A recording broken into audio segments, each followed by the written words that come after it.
Blake Lively has been discovered falsifying receipts, and the desperation is so obvious that it almost sounds like a scream. She truly believed she could deceive everyone on the internet, but her most recent attempt to prove it is putting manipulation in expert mode. Hold on tight if you thought it was crazy, because Blake then proceeded to obtain Justin Baldoni's phone records as if she were the FBI. In the meantime, she's coming to the realization that the overwhelming evidence she's been yelling about was entirely fabricated. She is pleading with Justin to withdraw his case and forget everything now that her falsehoods have been revealed. However, not before she and Ryan Reynolds performed one of the most repulsive antics at the 50th anniversary of Saturday Night Live, which demonstrated that they may be the most insane pair in Hollywood. Let's get started because this drama keeps getting more messy. Blake has been assigning blame to Justin for quite some time.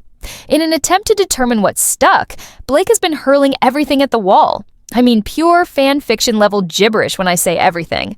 Additionally, Blake recently made the decision to turn from filing actual legal paperwork to enlisting TikTok conspiracy theorists with only hours to go before she had to submit her updated case.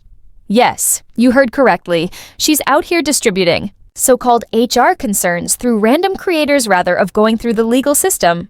The judge nearly denied Blake's request to modify her complaint because she was so late, but Justin Baldoni's side, being the class act that they are, claimed they didn't mind waiting. We all sat tight, expecting Blake to strike us with some sort of smoking, but instead, she presented us with a plate full of utter bullshit. Blake's desperation is audible. She's making every ludicrous charge she can think of in the hopes that something will stick, but it's only hurting her reputation. The internet is not allowing her to get away with embarrassing herself instead of demonstrating her point. Now, the anonymous TikTokers who support Blake are out there making up stories. These sporadic reports claim that Justin Baldoni sexually grabbed another actress on stage, and when she complained, he said, "Oh no, better go see HR." As in, what? Let's start by stating that this claim is conveniently ambiguous. There was a lot of drama without any receipts. No names, dates, or details. I was mistaken. This would be a severe matter if it were true. The problem is that these TikTokers are obviously on Blake's side, and they're making accusations like they're confetti at a parade. It's creating an entirely new level of desperation, not to mention that Blake's group has already been exposed for fabricating invoices and disseminating evidence through unidentified sources rather than the proper legal system. If I seem to be side-eyeing this whole thing, please pardon me. The timing is much more questionable. Just as Blake's case is about to fail, these anonymous accounts with these shocking allegations appear out of nowhere. Since the facts aren't in her favor, it seems like a last-ditch attempt to change public opinion. And to be honest, it doesn't look good. Why isn't it included in the lawsuit itself if there was genuine evidence? Instead of being produced in court, why is it being leaked via TikTok? Although they haven't spoken anything about it, you can be sure that Justin's staff is keeping an eye on things. And you may bet that they will retaliate if these charges are as unfounded as they appear. Blake's credibility is steadily declining, and this most recent stunt could be the final straw.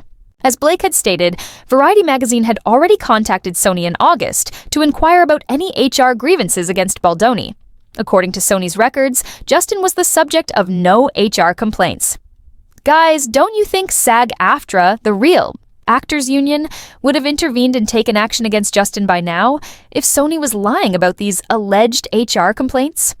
We would have substantial receipts, wouldn't we? However, all we have is an article that has inexplicably removed the complaint dates. If everything is so reliable, why conceal the dates? Someone should explain it. For a moment, let's also consider the possibility that these complaints were sent after production was completed. It does not prove that they are true, even if that is the case. For example, just because someone files a complaint doesn't mean it's true. The entire situation seems like a last-ditch effort to hurl mud at the wall in the hopes that something may stick. But right now, honey, the wall seems very clean. Justin has no chance of settling if this mess truly appears in Blake's updated lawsuit. To keep things professional and go on with his life, his lawyer may have considered a settlement sooner. However, if this turns into a full-fledged legal battle, it's far from over. But hold on, things get weirder. Blake chose to escalate the situation when we're still reeling from the legal drama. Now she's asking for Justin's phone logs. Blake is obviously making every effort to save her case, but it's beginning to seem more like a botched public relations gimmick than a sound legal tactic. She is exposing herself more and more the more she pushes, and the internet is not accepting it. Blake is now requesting all of Justin Baldoni's phone records, including call logs and text messages. She seems to be certain that there is some solid evidence that Justin, half of Hollywood, and their public relations departments planned a smear campaign against her.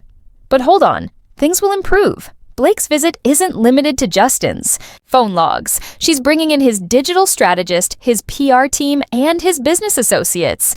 To be honest, I wouldn't be shocked if she subpoenaed his Uber Eats driver to find out what he's been purchasing at 2 a.m. She's never acted in a more entertaining film than this one, ma'am. Naturally, Justin's squad is not amenable to it. They argued in a letter to the judge that Blake's demands are needless and extremely intrusive. And to be honest, they may be right. Requiring data for years is an extreme overreach. However, Blake's team is stepping up their efforts, claiming that they require all of these documents to reveal the network of individuals responsible for damaging her reputation.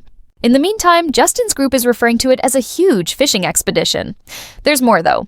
Blake isn't content with phone logs. For more than 2 years, she has been requesting access to Justin's GPS data. For example, what does she believe this to be? A spy thriller? What more evidence could there be that Blake has a case against Justin than this? By now, it's beginning to resemble an obsession rather than a case.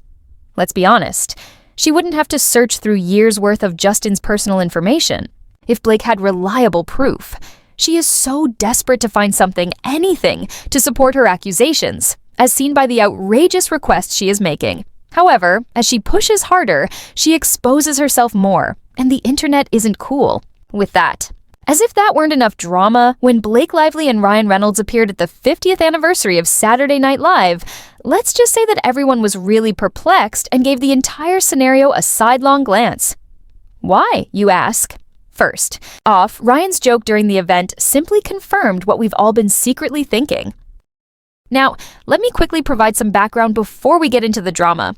Everyone is aware of Blake and Justin Baldoni's problem by now. With us, it ends. Allegations, smear campaigns, and lawsuits are all over the place. Even so, Blake and Ryan appear to be happy and interacting as if no one on the internet is watching them every second. Let's now discuss the reason. For what reason were they present? Because, let's face it, no reasonable person wants to touch this pair with a 10-foot rod right now. Even the A-listers in attendance were reportedly ignoring them. Other participants have reported that rumors of their appearance persisted throughout the event, as if they were being subtly side-eyed while feigning to drink champagne. Oh, honey. And then there's Ryan's joke. He made a joke during his appearance that had everyone wondering if he had just said it. You could hear a pin drop in that situation, and not in a good manner. He seemed to be attempting to be humorous, but it came out as insane. In all honesty, it somewhat supported the claims made by many people recently that they are a troublesome pair rather than just a power couple. There was nothing for him to say. Her expression of sheer terror speaks for itself, and he didn't need to utter a word. Here's the real kicker, though. Given Scarlett and Ryan's own complex past, why attend an event held by Scarlett Johansson's husband, Colin Joss? Are you attempting to stir things up, ma'am, sir? Or are you just utterly unaware? It's not a nice look either way. What's the lesson here, then? It was a decision for Blake and Ryan to attend the 50th anniversary of Saturday Night Live.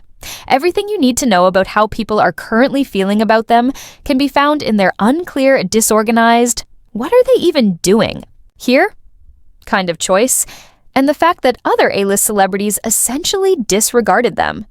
Anyway, what are your thoughts? Is Blake putting herself in a worse situation, or is there more to this story than meets the eye? There is still a lot of drama left, so please share your comments here. Goodbye until the next time.